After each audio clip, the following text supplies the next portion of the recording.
세상에 많은 사람들이 이 아침부터 저녁까지 힘쓰고 애쓰고 수고하면서 그렇게 인생을 삽니다. 그러나 거기에 목표가 없다면 아무리 힘쓰고 애쓰고 수고하고 산다고 할지라도 허망하다라는 겁니다. 여러분, 성공하는 사람들을 이렇게 보면은 분명한 비전이 있어요. 분명한 목적이 있다라는 거죠. 우리의 신앙생활도 마찬가지입니다. 우리의 신앙생활, 하나님께서부터 받은 분명한 그 목표, 그 비전, 그것이 있을 때 여러분, 정말 우리의 신앙생활을 하나님이 허락하신 그 비전대로 살아갈 때 그 안에 기쁨이 있고 그 안에 만족이 있고 그 안에 행복이 있다라는 거예요. 저는 오늘 이 시간에 여러분 안에 하나님께서 거룩하신 하나님의 그 부르심이 여러분 안에 만약에 잊어졌다면 다시 그 부르심 앞에 나오는 시간 되길 원하고, 그 부르심이 없다면 오늘 주님의 그 부르심이 여러분 안에 역사가 일어나기를 축원합니다. 사도 바울은 오늘 마찬가지였어요. 사도 바울의 분명한 목적이 있었습니다. 그가 자기가 살아가야 될 이유, 그 목적이 분명히 있었다라는 거예요. 자기의 삶이 쉬운 삶이 아니었어요. 어려운 삶이었지만 그 하나님이 부르신 그 부르심이 바울을 일으켰고 끝까지 한눈 팔지 아니하고 그 사명의 자리를 지켰다라는 거예요. 오늘 12절 하반절에 보면 오직 내가 그리스도 예수께 잡힌 바 된 그것을 잡으려고 달려가노라. 14절에도요, 표대를 향하여 그리스도 예수 안에서 하나님이 위에서 부르신 부름의 상을 위하여 달려가노라. 달려간다라는 거예요. 자기는 지체하지 않는다라는 거예요. 그 무엇을 위해서 달려간답니까? 표대를 향하여 사도 바울은 달려간다라고 말씀하고 있습니다. 여러분, 성경에 이 표대라고 하는 말이 원어적으로 헤라우르스코폰이라고 하는 이 단어를 쓰는데요, 성경에서 딱 한 번밖에 나오지 않아요. 표대를 딱 한 번 말씀하시는데, 이 헤라우르스코폰이라고 하는 단어가 어떤 말이냐면 내 시야 안에 들어오는 목표라는, 어떤 목표? 내 눈앞에 들어오는 목표, 내 시야에 들어오는 목표라는 거예요. 우리가 어렸을 때 사람들이 그렇게 물어보잖아요. 아이들한테 너 꿈이 뭐냐? 그러면 나 가수가 될래요, 의사가 될래요. 그런 어떤 미지의 어떤 그런 어떤 꿈이 아니라, 그런 비전이 아니라, 여기에서 헤라우스스코폰이라고 하는 단어는 내 눈앞에 보이는 그 목표를 얘기를 하는 거예요. 그게 표대라는 거예요. 사도 바울이 이 보이는 이 표대가 뭐였어요? 표대는 하나님이 부르신 그 부름의 상이 표대였어요. 그래서 자기가 그렇게 사명을 감당하고 그가 그렇게 신앙생활을 끝까지 승리할 수 있었던 건 뭐냐면, 사도 바울은 이 하나님의 나라가 자기 눈앞에 보이는 나라였다라는 거예요. 하나님이 주시는 이 표대가 어떤 미지의 그런 어떤 꿈이 아니었고요, 실제적으로 자기 눈앞에 현실적으로 구체적으로 분명한 그 비전, 그것이 사도 바울의 표대였다라는 거예요. 여러분, 우리가 예수 안에 있으면 분명한 표대가 생깁니다. 부르신 하나님의 부름, 그 분명한 부르심이 깨달아져요. 그래서 말세 성령이 임하면 모든 세대를 통하여서 어떤 일이 일어난대요? 자녀들은 예언하고 청년들은 환상을 보며 이 늙은이들은 어떻게 해요? 꿈을 꾼다라고 얘기했어. 결국 신앙생활은 여러분 하나님의 주신 그 비전과 꿈 속에서 여러분 이루어지는데, 그게 그 머나먼 미시의 어떤 것이 아니라 이 표대라고 하는 것은 자기 눈앞에 보이는 것이 바로 표대라는 거예요. 여러분 질문하겠습니다. 여러분의 하나님의 나라는 지금 어떤 나라예요? 지금 그 나라가 여러분 눈에 보이세요? 실제예요, 여러분. 그 천국이 여러분 안에 아멘이 되어지시는데 이게 진짜냐라는, 오늘 내가 죽었다가 눈을 떴을 때 천국, 그게 믿어지시냐 말이에요. 할렐루야. 사랑하는 성도 여러분, 이게 우리랑 많이 다르잖아요. 우리는요 살아가는데 자꾸 땅만 보고 삽니다. 땅만 보고 살아요. 무엇을 먹을까, 무엇을 입을까. 그리고 이 모든 이 삶 속에 우리 선한 목자 되신 예수님께서 너희 먹을 거 입을 거 다 책임져 주신다라고 말씀하셨는데도 불구하고 그거를 믿지 않아요. 그래서 열심히 땅만 보고 그렇게 산다라는 거예요. 사랑하는 성도 여러분, 이 바울의 시선은 이 하나님의 나라가 자기 눈앞에 와 있어요. 보이는 거예요. 천국이라는 것이, 하나님의 나라라는 것이 저 멀리 어디 우주 끝에 있는 미지의 그게 아니라 자기의 삶 속에 그 하나님의 나라가 오늘 우리가 불렀던 그 찬양처럼 할렐루야 찬양하세, 초막이나 궁궐이나 그 어디나 하나님의 나라로서 그는 분명한 믿음을 가지고 살아갔다라는 거예요. 사랑하는 성도 여러분, 여러분들은 어떻습니까? 오늘 여러분 이 하나님의 나라가 여러분 눈앞에 보이십니까? 보여지시기를 축원합니다. 사랑하는 성도 여러분, 이스라엘 백성들이 광야 40년을 이렇게 살아갔는데요, 광야 40년을 살아갔는데 뭐 먹고 살았죠? 만나를 먹고 살았습니다. 광야 40년. 만나가 어디에서 내렸어요? 하늘에서 내렸어요. 여러분 이스라엘 백성들 430년 애굽 종살이를 했는데, 우리가 사극에 보면은 이 종들, 노예들은요 이 주인을 똑바로 쳐다보지 못합니다. 고개를 못 들어요. 그냥 열심히 그냥 땅만 일구며 뼈 빠지도록 그렇게 고생하면서 이렇게 산다라는, 그게 노예고 그게 종이에요. 이스라엘 백성들은요 430년을 종으로 살았으니까 어떤 의식이 그 안에 뼈에 사무쳤을까요? 종의 의식, 노예 의식. 근데 이 광야 40년을 살아가는데 하늘에서 만나가 내리는 거예요. 성경에 보면 눈처럼 내렸다라는 거예요. 할렐루야. 얼마나 이스라엘 백성들이 감동을 받았을까요? 여러분 이거 무슨 훈련 시키는 거예요? 하나님이 너희들 하늘을 보고 살으라는 거예요. 땅만 보지 말고 하늘을 보고 살라라고, 이 하나님께서 이스라엘 백성들의 그 믿음을, 땅의 믿음이 아니라 하늘의 믿음을 그렇게 훈련시키기 위해서 40년을 하나님께서 그들을 훈련시켰던 것을 볼 수가 있습니다.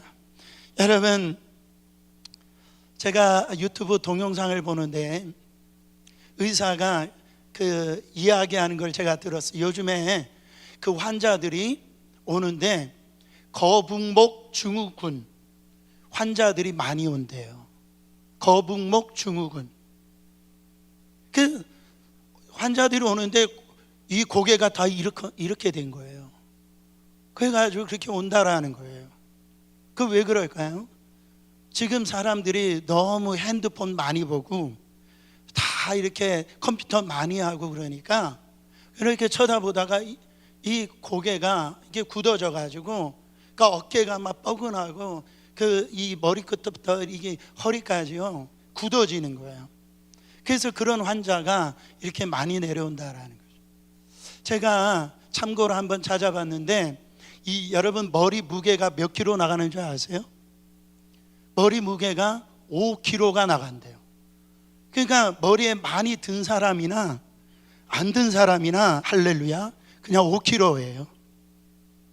근데 그러니까 우리가 지금 5kg를 딱 똑바로 걸어갈 때는 하중을 받고 살아가는 거죠. 근데 이 목이요 이렇게 15도를 굽히면은 그 목에 이 머리가 12kg가 된대요. 그리고 이게 30도로 이렇게 굽히면은 18kg가 된대요. 이게 나중에 거의 이렇게 한 60도까지 되어지면은 27kg, 쌀 한 가마니 무게. 그러니까 살아가는데 이렇게 이 거북목 증후군을 가지고 가니까 한 가마니 무게를 가지고 살아가니까 얼마나 무겁겠어요. 그래가지고 이 의사 선생님이 그 환자에게 이게 거북목 증후군이라고 이렇게 얘기한대요. 그러면 어떻게 해야 됩니까? 그러면은 의사 선생님이 항상 스트레칭 많이 하라. 그러면서 꼭 하는 말이 하늘을 좀 쳐다보고 살으라고. 먼 하늘 좀 고개를 들고 그렇게 살아가라고 그렇게 얘기하더라고요. 제가 거기에서 영적인 인사이트를 얻은 거예요. 여러분 우리가 평생은 사실 땅만 보고 사는 거예요. 그렇지 않습니까? 심한 말 하고 싶지 않지만 돼지는요 45도 각도로 못 듣는데요. 그렇게 땅에 있는 거 그렇게 애쓰고 수고하고 그렇게 살아가니까 병이 드는 거죠. 여러분 하늘을 바라보시기를 바랍니다. 하늘을 바라보세요. 그래서 여러분 말씀 드릴 때 졸 때가 있어요. 졸 때도 그냥 이렇게 졸지 마시고 이렇게 졸, 이렇게. 네. 그래서 왜 조냐 하면 내가 지금 하늘 바라보는 거 지금 그렇게 하고 있다고. 제가 이런 말씀을 드리는 이유가 뭡니까? 하늘 의식을 갖고 살으라는 거예요. 땅의 의식이 아니라 하늘 의식을 가지고 그렇게 살라라는 거예요. 사도 바울은 그 하늘나라가 자기 눈앞에 실제였다니까. 이게 머나먼 미지의 어떤 그게 아니었다라는 거예요. 바울에게는 표대가 있었어요. 내 시야에 명확하고 실제적이고 부인할 수 없는 그 표대가 분명했다라는 거예요. 여러분 우리에게도 그 하늘나라가 분명히 보여주시길 원합니다. 그래서 땅에 우리의 시선이 땅이 아니라 하늘의 시선을 가지고 살아가시기를 축원합니다. 그래서 우리의 신앙생활은 날마다 현재 진행형이어야 됩니다. 우리가 현재 진행형으로 살아갈 때 이 표대를 향하여 우리가 믿음 생활 할 수가 있는데, 제가 오늘 말씀을 통해서 여러분 저도 그렇고 다시 한번 정말 하나님의 이 표대가 분명해지기를 원합니다. 그러려면 첫 번째로 바로 이 과거의 상처, 아픔에서 벗어나야 된다라는 거예요. 의외로 많은 분들이요 지나간 어떤 이 과거 또한 이 받은 상처 그 안에서 그 신음하면서 사는 분들이 너무너무 많아요. 내가 그런 거 있잖아요. 내가 그때 그러지 말았어야 되는데, 내가 그때 왜 저 남자 왜 만났을까? 내가 왜 그 직장 왜 그때 그만뒀을까? 저도요 목회하면서 이 질문을 수도 없이 합니다. 내가 왜 그때 그랬을까? 좀 더 잘할 걸. 거기에 여러분 그러지 않았으면 좋았을 텐데, 여러분 거기에서 묶여가지고 사는 분들이 많이 있다라는 거예요. 사랑하는 성도 여러분, 단순한 질문이지만 여러분 과거 바꿀 수 있습니까? 과거 못 바꿔요. 우리가 바꿀 수 있는 것은 지금 바꿀 수 있어요. 현실은 우리가 바꿀 수 있다라는 거예요. 그러니까 우리의 상처, 우리의 삶 속에 과거에서 벗어나는 게 필요하다라는 거예요. 그래서 오늘 말씀 13절 말씀 다시 한 번 더 봉독합니다. 형제들아, 나는 아직 내가 잡은 줄로 여기지 아니하고 오직 한 일, 즉 뒤에 있는 것은 뭐하고? 잊어버리고 앞에 있는 것을 잡으려고. 사도 바울은 뒤에 있는 것을 잊어버린다. 왜요? 앞에 있는 것을 잡으려고, 그 표대를 잡으려고 뒤에 있는 것을 잊어버린다라고 말씀하고 있어요. 사랑하는 성도 여러분, 베드로가 예수님을 따르는 수제자였습니다. 그래서 다른 사람들에게 이 주님 앞에 다른 이 제자들은 다 버린다 할지라도 나는 주님 버리지 않을 것입니다, 그렇게 아주 이 소리 높여서 그가 장담했던 그런 이 베드로였어요. 그런데 이 베드로가 어떻게 했습니까? 바로 그 대단한 사람 앞에서도 아니요, 계집종 앞에 그것도 한두 번도 아니고 3번이나 마지막에는 저주하면서 나 저 사람 모른다, 그렇게 부인했다라니. 그러면서 그는 인생의 실패자가 되어서 자기 고향 갈릴리로 가가지고 뭐하고 삽니까? 그물질하고 사는 거예요. 어느 날 그물질 하는데 밤이 맞도록 수고해야 했지만은 빈 그물 인생이 돼버린 거예요. 그때 이 베드로에게 그런 생각 안 들었을까요? 그때 내가 왜 그랬을까? 내가 왜 주님을 부인했을까? 그러면서 주위에 이 바다에 그물질하면서 그런 소리 안 들었을까요? 너는 실패자야, 너 배신자잖아, 너 그렇게 살아서 뭐하냐? 그러면서 그 바닷속에 자기 몸을 던지고 싶은 그런 심정이 들었을 거라니. 그때 여러분, 우리 주님이 베드로를 찾아오셨다라니. 저는 이것이 너무 감동되는 거예요.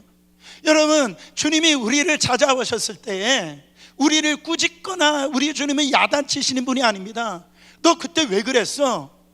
너 왜 그때 나한테 그랬어? 그러는 분이 아니에요. 우리 주님은요, 우리가 넘어지면은 그 주님의 선하신 손으로 붙들어 일으키시는 분이에요. 정말로 그 손이 우리 안에 실패자에게 소망을 주시는 그런 분이라는 거예요. 우리가 빠지면 빠질수록 그 손은요, 그 깊이만큼 들어오셔서 우리를 건져내시는 손이 예수님의 손인 걸 믿으시기를 바랍니다. 사랑하는 성도 여러분, 그 뼈아픈 상처, 그 과거가 우리로 하여금 하나님께로 나가는 한 발자국을 더 나가지 못하게 만드는 그런 것들이 있다라는, 그것을 잊어버린대요.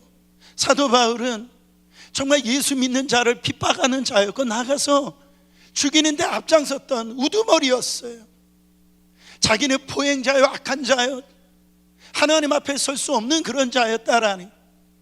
그러나 하나님의 부르심을 받고 하나님의 은혜를 깨닫고 이제 과거의 자기의 모습은 다 잊어버리고 그가 그 표대를 향하여 살아가는 인생이 되었더라는 거죠. 누가복음 9장 62절에 보니까 예수님께서 이런 말씀을 하십니다. 예수께서 이르시되 손에 쟁기를 잡고 뒤를 돌아보는 자는 하나님 나라에 합당하지 아니하리라. 사랑하는 성도 여러분, 저도 쟁기 잡아봤는데요, 쟁기 잡고 똑바로 앞을 향해서 나가야죠. 쟁기 잡고 뒤를 돌아보면은 여러분, 그 밭이나 논이 삐뚤빼뚤 거린다라는 거예요. 주님, 나 주님 뜻대로 살겠습니다. 나 이제 뒤돌아서지 않겠습니다. 아멘 했으면은요, 뒤돌아보면 안 된다라는 거예요. 근데 우리는 어때요? 자꾸 뒤돌아봐요. 자꾸 여러분 옛날 것에 매여 산다라는 거죠. 옛날 것에 매여 있다 그럴 때 그 안에는 과거의 죄, 상처, 아픔, 배신, 이 눈물이 그 안에 다 매여 있더라는 거예요. 그래서 자기가 갖고 있는 그 상처받은 것이 트라우마가 돼가지고선 이랬다 저랬다라고 얘기를 하는데 그게 무슨 어떤 그게 자랑인 것처럼 그렇게 그걸 가지고 평생을 갖다가 메어가지고요, 그렇게 살아가는 어떤 분들을 볼 때 너무 안타까운 거예요. 거기에서 그 나오라고 지금 말씀하고 있다라는 거예요. 여러분, 솔직한 말로 거기에 매여 있으면 누가 손해예요? 내가 손해인 거예요. 내가 손해인 거예요. 내가 그 아픔, 그 상처 낑낑거린다라고 옆에 누가 대신 위로해 주거나 그걸 해결해 줄 수가 없다라는 거예요. 왜요? 나도 힘들어. 그 옆에 있는 사람의 아픔, 상처를 솔직하게 위로해 줄 수 있는 그 힘이 있기 어려워요. 나도 힘들어.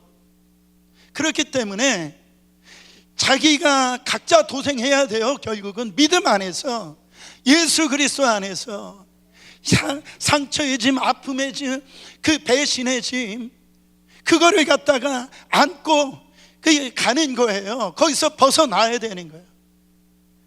지금 2부 때 간증을 안 듣고 있지만은 요즘에 제가 이 진아영 교수님이 간증에 많이 나오더라. 이곳저곳에서. 이분이 그 잔스 홉킨스의 소아과 의사세요. 굉장히 유명하신 분인데, 이분이 한국에서 시골에서 태어나서 어렵게 사셨대요. 근데 지금은 미국에서 알아주는 소아과 의사가 되어가지고 유명 인사인데, 어느 날부터 자기가 의사인데 자기가 변명도 모르는 병에 걸린 거예요. 그걸 가지고 이 방법 저 방법 했지만은 이게 해결이 안 되는 거예요. 그래서 그거를 끌어안고 살아가는데, 이분은 참 믿음의 교수님이십니다. 이분이 그 간증에서 뭐라고 얘기를 하느냐, 이런 말씀을 하시더라고요. Everything is happening for me, not to me. 그러니까 일어나는 그 모든 것은 나에게 일어나는 것이 아니라 나를 위해서 일어나는 것이다. 그러면서 서양 미국 속담을 그 영어로 이렇게 얘기를 하시더라고요. When life gives you lemons, make lemonade. 할렐루야. 이런 표현을 쓰더라고요. 여러분, 미국 사람들이 레몬을 안 좋아하는가 봐요. 잘 모르겠는데 레몬 하면 어떻습니까? 벌써 입에서 침 나오죠. 팍 쉬잖아요. 우리가 살아갈 때 이 레몬처럼 그렇게 우리 인생 가운데 우리의 몸에 그 신맛을 느끼게 하는 그런 순간이 온다라는 거죠. 그때 거기에서 그 고난이 올 때 거기서 투덜거리지 말고 원망 불평하지 말고 그걸로 뭐로 만들래요? 저도 레모네이드 좋아하는데 달콤한 레모네이드를 만들라라는 거예요. 이게 뭡니까? 신앙의 해석을 얘기를 하는 거예요. 내 존재 자체를 망하게 하려고 이런 아픔이나 시련이나 이런 상처가 있는 것이 아니고요, 나를 위해서 정말로 하나님이 이 나를 위해서 주신 것이다. 이 믿음의 해석을 잘 하라고 지금 말씀하고 있다라는 거예요. 성경에 그런 사람들이 수없이 나오잖아요. 구약의 대표적인 사람이 누굽니까? 요셉입니다. 요셉은 자기 형제들에게 임신매매를 당했어요. 나중에 자기를 열심히 인정받았는데 보디발의 아내한테 모함을 당해가지고 감옥까지 갑니다. 여러분, 그런 이 요셉, 그가 나중에 이제 총리가 되어지는데요, 이제 총리가 되어졌으면 보복할 수 있잖아요. 보복한다고 해서 누가 뭐라고 할 사람 없습니다. 근데 이 요셉이 형들이 와서 무릎 꿇을 때요, 야, 이 형들 맛 좀 봐라 해가지고 보복하지 않았어. 그 용서했단 말이죠. 그리고 보디발의 아내 불러다가 왜 나한테 그랬어? 너도 내 타입 아니야? 이런 말 하지 않았어. 성경에 그런 구절 찾아보지는 않았어. 여러분, 왜 그랬을까요? 요셉은 자기가 하나님을 대신할 수 없다라는 걸 알았어요. 요셉은 자기가 심판자라는 것을 그는 아니다라는 걸 알았어요. 하나님만이 심판자라는 것을 알았다라는 거예요. 여러분, 심지어 나중에 그 아버지 야곱이 죽고 난 다음에 그 형들이 이제 아버지가 죽었으니까 그 요셉이 우리를 갖다 이제 죽일 거야. 그랬을 때 그때 요셉이 형들에게 뭐라고 얘기합니까? 형들 두려워하지 마세요. 형들 안 죽입니다. 형들뿐만 아니라 형들의 자녀들까지 내가 다 책임지겠습니다. 여러분 왜 그랬을까요?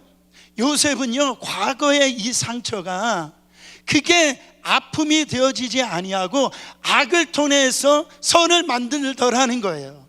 레몬을 통해서 레모네이드가 되더라는 거죠. 하나님의 섭리 가운데 그것을 해결할 수 있는 믿음의 사람이었다란. 그래서 여러분 그의 인생이 후회하지 않았어요. 어떻게 이 요셉이 이럴 수 있을까? 성경에서 어떻게 이 요셉이 이런 아주 신실한 사람이 되었을까? 성경에 보면 창세기 요셉의 이야기를 할 때 항상 빠지지 않는 말씀이 나옵니다. 그게 뭡니까? 하나님께서 요셉과 함께 하심으로 형통하였더라.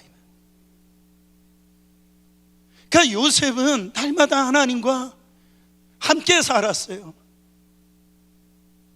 그 눈앞에서 하나님과 살았다라는 거죠. 여러분, 내가 저 사람 용서해야지 그렇게 마인드를 품는다라고 용서가 됩니까? 용서가 되지 않아요. 화만 나고 어느 때 분노가 나옵니다. 근데 어떻게 해요? 예수 믿는 사람들은 용서가 되어집니다. 그 용서의 능력이 그 안에 심어져 있다라는 거예요. 우리는요, 다 그런 이 상처의 이 문제를 갖다가 미리미리 그 삶의 문제를 쳐내버려야 돼요. 그래야지 그 표대를 향하여서 살아갈 수 있다라는 거죠. 여러분, 죽으면 죽으리라 이 책을 쓴 그 안희숙 의사, 권사님이 있으시잖아요. 나중에 사모님 되셨는데 이분이 일제시대 때 일본에 가서 일본 천황 앞에 가서 회개하라고 담대히 외치다가 감옥에 들어갔다가 이제 미국에서 남편 만나가지고 이게 결혼하시면서 참 믿음이 너무너무 좋은 분이시죠. 그래서 죽으면 죽으리라 이 책을 썼는데 안희숙 이 사모님 얘기를 하려고 하는 게 아니라 그 책에서 나온 안희숙 사모님이 그 아는 집사님이 계셨대요. 여자 집사님이 계셨는데 그 집사님 친구가 한국에서 미국으로 온 거예요. 근데 어디 갈 데도 없고 한국에 갈 생각도 안 하고 그래서 그 집에서 잘 섬겨주고 먹여주고 그게 불편함 없이 그렇게 했다라는 거죠. 근데 어떻게 됐냐면 그 자기 남편하고 불륜을 일으켜가지고 이상하게도 자기는 쫓겨나고 그래가지고 길거리에 나앉았다라는 거예요. 이거 한번 생각해 보세요. 어디 갈 데가 없는데 그래도 마음 착한 그 미국 남자를 이렇게 만나게 되어졌대요. 그렇게 잘 위로를 해줬대. 그래서 어느 순간에 그 미국 남자하고 이렇게 결혼하게 되어졌는데 알고 보니까 백만장자였대. 그 간증집에 나옵니다. 근데 그렇게 평안하게 살고 있었는데 어느 날 소식을 들은 거예요. 자기 전 남편 하고 그 바람핀 여자 친구죠. 하고선 운전하고 가다 교통사고 난 거예요. 둘 다가 사지마비가 된 겁니다. 참 신기하죠. 두 사람이 다 사지마비가 될 수 있는 것도 신기하잖아. 여러분, 저 같으면 할렐루야, 하나님이 원수 갚아주셨다, 그랬을 거 아니겠습니까? 근데 전 남편은 한국에서 친척이 와가지고 데리고 갔는데 그 불륜을 일으킨 자기 친구는 데려갈 사람은 없는 거예요. 사지마비가 되었는데. 근데 이 안희숙 사모님의 그 집사님, 이 집사님이 그 불륜한 그 친구를 데려다가 먹여주고 정말 그렇게 사랑을 베풀어 줬다라는 거죠. 이게 믿을 수 없는 일이잖아요. 어떻게 이럴 수 있습니까? 자기 힘과 능력으로 이게 일어날 수 있어요? 자기의 과거의 상처와 아픔, 그걸 가지면은 이런 행동이 나타날 수 있어요? 예수 안에 있는 거예요. 그리스도의 힘과 능력으로 용서가 되어진 거예요. 우리가 많은 사람들이 그런 착각을 합니다. 기도 많이 하면 그 원수 같은 사람이 천사처럼 보이는 줄 알아요. 그런 게 아니에요. 하나님의 말씀이 용서하라고 했을 때 저 사람 내 용서하기 싫어, 화가 나, 분이 나. 근데 그 박스를 갖다가 이렇게 실에 젖어 있는데, 이렇게 다 막혀져 있는데, 그 순간 하나님의 말씀에 싫지만, 거기에서 내 마음이 안 들지만 순종의 발을 띄워줬을 때 그 나를 묶고 있었던 그 상처가 다 여러분 열려버리는 거예요. 해결이 되어버리는 거예요. 놀라운 하나님의 그 은혜가 임하는 거예요. 그런데 우리는 그거를 안고 살아가고 있다라는 거예요. 언제까지? 평생을 그렇게 안고 살아가고 있다. 그러니까 표대를 향하여 나아가지 못하는 인생이 되더라는 거예요. 사랑하는 성도 여러분, 우리의 과거 어떤 상처, 아픔을 갖다 준 분들이 있습니까? 오늘 예수 그리스도 안에서 그 상처, 그 아픔이 잊혀지게 되어지고, 정말 그것이 하나님 앞에서 회복이 되어지는 귀한 시간 되시기를 축원합니다. 두 번째로, 우리 신앙이 현재 진행형이 되어서 표대를 향하려면 과거의 상처와 아픔도 잊어버려야 되지만, 과거의 그 영광, 그 업적도 잊어버려야 된다라는. 보세요. 여러분들이 갖고 계시는 그 영광이 있어요. 어떤 지위가 있고 학위가 있고 어떤 돈이 있고 명예가 있어요. 사도 바울은 주님 만나고 뭐라고 얘기합니까? 자기는 히브리인 중에 히브리인이었고 바리새인이었고, 나는 가말리아의 아주 수제자였다. 나는 율법으로도 흠이 없는 자다. 근데 그거를 뭐로 여겼대요? 배설물로 여겼다라는 거죠. 여러분, 오늘 12절 말씀에 보면은 한번 읽어봅니다. 내가 이미 얻었다함도 아니요 온전히 이루었다함도 아니라 오직 내가 그리스도 예수께 잡힌 바 된 그것을 잡으려고 달려가노라. 달려간다라고 그랬어요. 이 달려가다는 디오코라고 하는 단어를 쓰는데요, 이 단어는 한 곳을 향해서 나간다는 소리예요. 이 중요한 것은 한 곳이에요. 딱 한 곳, 이리 갔다 저리 갔다 하는 것이 아니라 한 곳을 향해서 달려간대요. 사도 바울이 오늘 이 말씀처럼 얻은 게 없어요? 이룬 게 없습니까? 사도 바울, 그는 누구보다도 더 많은 교회를 개척했고요, 성경의 서신서의 3분의 1을 사도 바울이 집필을 했습니다. 어마어마한 대사도잖아요. 그가 얻은 게 왜 없어요? 이루어지는 업적이 왜 없습니까? 근데 사도 바울은 뭐라고 얘기합니까? 그 앞에 것을 붙들려고 그 업적도 오늘 다 잊어버린다라고 그렇게 말씀하고 있다라는 거죠. 사랑하는 성도 여러분, 우리가 때로 어떤 분들을 이렇게 보면은 과거의 그 업적에 취해 가지고요, 지금 오늘을 버리지 않고 내게 주신 그 하나님의 사명을 가지고 성실히 살아가야 되는데, 그렇지 못한 분들이 참 많아요. 그러면서 이 신앙생활에 그 과거의 속에 빠져 있는 분들이 많다라는. 여러분, 사도 바울이 AD 36년에 다메섹에서 회심합니다, 성경학자들이. 그리고 AD 39년에 하나님 앞에 이제 부르심을 받고 사도로서부터 쓰임 받아요. 그가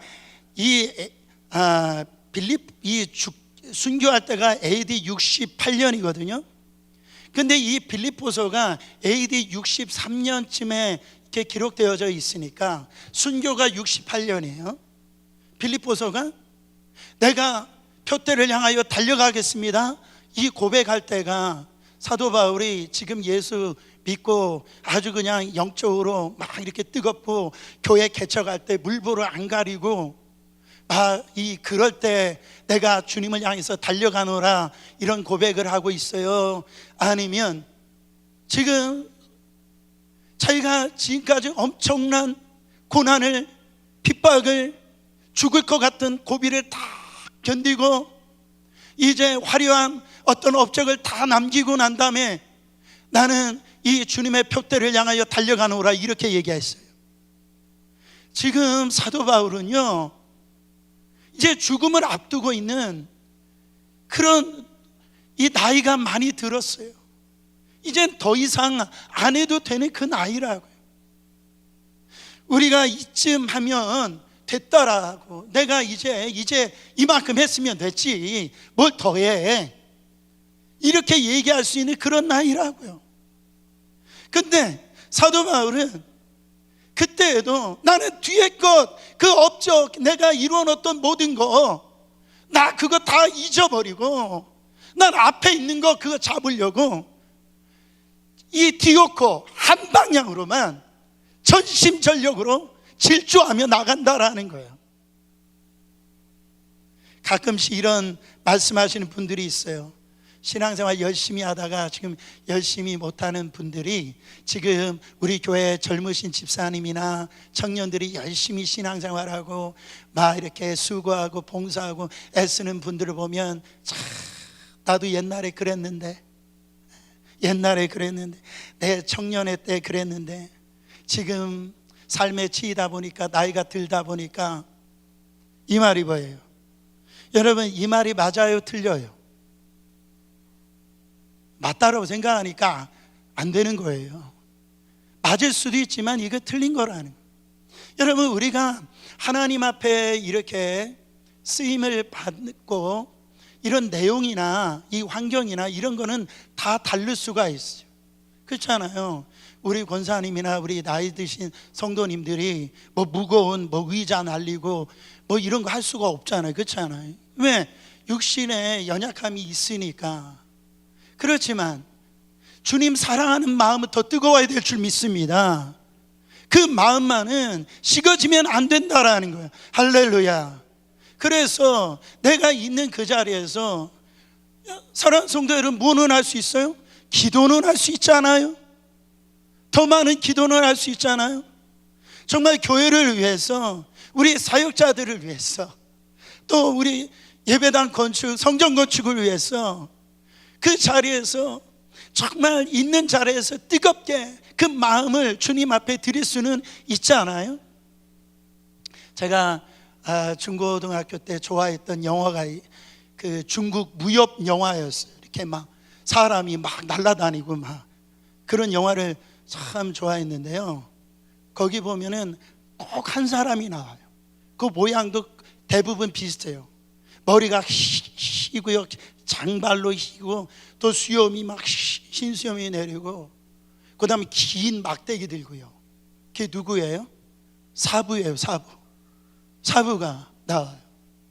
근데 이 사부는요, 내공이 장난이 아니에요. 그냥 조금만 해도 장풍이 막 나가는 거예요. 하늘을 막 날라요. 대단해. 여러분, 젊은 사부 제가 보질 못했어요. 다 어떻게 보면 나이 든 그 사부 앞에 그 젊은 그 배우려고 전국에서 다 모이는 거예요. 저는 우리 성도님들이 영적 사부가 되시기를 축원합니다. 예? 영적 사부가 되길 바랍니다. 가끔 임종 예배, 이제 임종을 앞두고요, 임종 예배를 드려달라고 이렇게 부탁이 올 때 제가 임종 예배 이렇게 드리러 가잖아요. 네, 부족한 목사인데도 목사가 왔다고 그 얼굴에 그 웃음기를 띠시면서 제가 그분을 손을 딱 이렇게 잡으면 손에 힘이 하나도 없어요. 힘이 하나도 없어요. 그런데요, 뭐라고 얘기하냐면, 목사님, 저 괜찮아요. 저 하늘나라 갈 거예요. 눈물이 쏟아지는 거예요. 내공이 장난이 아니에요. 영적인 내공이 대단한 거예요. 여러분, 죽음 앞에서 다른 사람들 같아서 벌벌 떨 텐데요, 두려워가지고 고래고래 소리를 칠 텐데, 와, 그 안에 죽음을 이기는 그 예수 그리스도의 부활의 영이 그 안에 들어가 있으니까요, 그 기쁨, 그 평안을 빼앗을 수가 없더라는 거죠. 사랑하는 성도 여러분, 우리 안에 예수 그리스도가 있습니다. 이 영적인 이 내공이 여러분 안에 있기를 축원합니다. 그래서 그 죽음에 폭풍치는 그 상황 속에서도 여전히 흔들리지 않는 거예요. 이런 모습이 과거의 업적에 사로잡혀 가지고 빼앗기지 마시고, 있는 현장에서 내가 처음 예수 믿을 때나 내가 수없는 일을 감당하고 지금 이 자리에 서 있는 내 모습이나 똑같이 주님 사랑하는 그 모습이 이 시간에 뜨거워지시기를 축원합니다.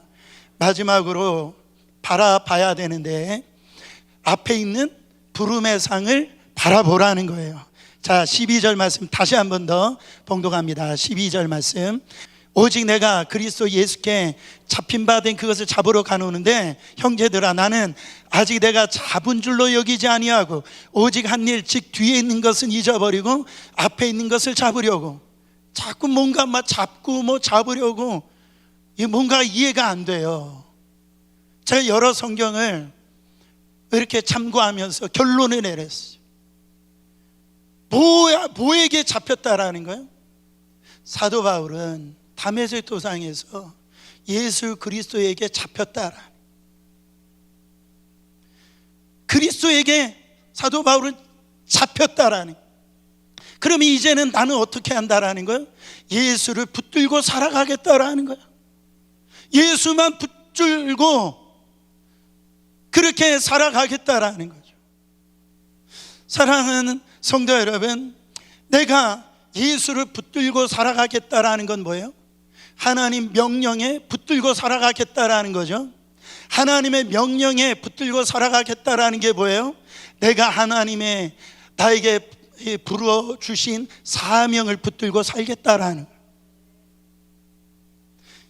요한복음 15장 16절 읽어보면, 너희가 나를 택한 것이 아니요 내가 너희를 택하여 세웠나니.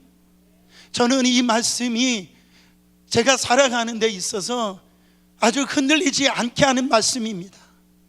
우리는 자꾸 나를 바라보면은, 이 나 같은 자가 어떻게 이 사명을 감당할 수 있을까? 하나님의 그 부르심의 이 엄청난 일을 내가 감당할 수 있을까? 여러분, 내가 하고 싶어서 그런 게 아니죠. 하나님이 창세 전에 내 이름을 아시고 나를 위하여 예수 그리스도를 예비하여 주셨고, 그 불을 나를 붙잡아 주셨을 뿐만 아니라 하나님께서 오늘도 우리에게 사명을 주셨어. 그 표대를 향하여 나가도록 그렇게 만들어 주셨다라는 거죠. 사랑하는 성도 여러분, 그 표대를 향하여서 살아가는 사람들에게 뭐를 주신다 합니까? 하나님의 복을 주신대요. 14절 말씀 읽어보세요. 표대를 향하여 그리스도 예수 안에서 하나님 위에서 부르신 부름의 상을 위하여 달려가노라. 내가 살아가는 데 있어서 올림픽에 나가는 그 선수들 왜 그렇게 고난을 이겨냅니까? 다른 사람 자는데도 왜 못 자고 있어요? 그 1등이라고 하는 그 상을 위해서 그렇게 그 어려움을 이겨내는 거죠. 우리 안에 그 하나님이 주시는 그 상이 있습니다. 이 바울의 표대가 뭐였어요? 오늘 말씀처럼 하나님이 위에서 하늘에서 부르신 그 부름의 상. 다시 말해서 내가 왜 이렇게 충성하느냐, 내 헌신하느냐, 이렇게 나이 들어서 이렇게 달려가느냐, 하나님이 내게 주실 그 상을 바라보기 때문에 내가 앞에 있는 거 그거 붙들려고 달려간다라는 거죠. 이 땅에서 우리가 살아갈 때 손해보는 거 많을 겁니다. 억울한 거 많을 거예요. 그러나 여러분, 손해보는 거 아니에요. 하나님이 다 갚아주십니다. 우리가 이 땅에서도 하나님 부족함이 없이 다 갚아주시지만 우리의 믿음의 여정 다 끝났을 때 그 하늘나라에서 영원한 하나님의 상급으로 우리에게 더하여 주실 줄 믿습니다. 그 인물 이 모세가 이런 고백을 했어요. 구약에 어떻게 이런 귀한 고백을 했는지 몰라요. 히브리서 11장 24절부터 26절 보세요. 믿음으로 모세는 장성하여 바로의 공주의 아들이라 칭함받기를 거절하고 도리어 하나님의 백성과 함께 고난받기를 잠시 죄악의 낙을 누리는 것보다 더 좋아하고 그리스도를 위하여 받는 수모를 애굽의 모든 보화보다 더 큰 재물로 여겼으니 이는 왜냐하면 상 주심을 바라봄이라.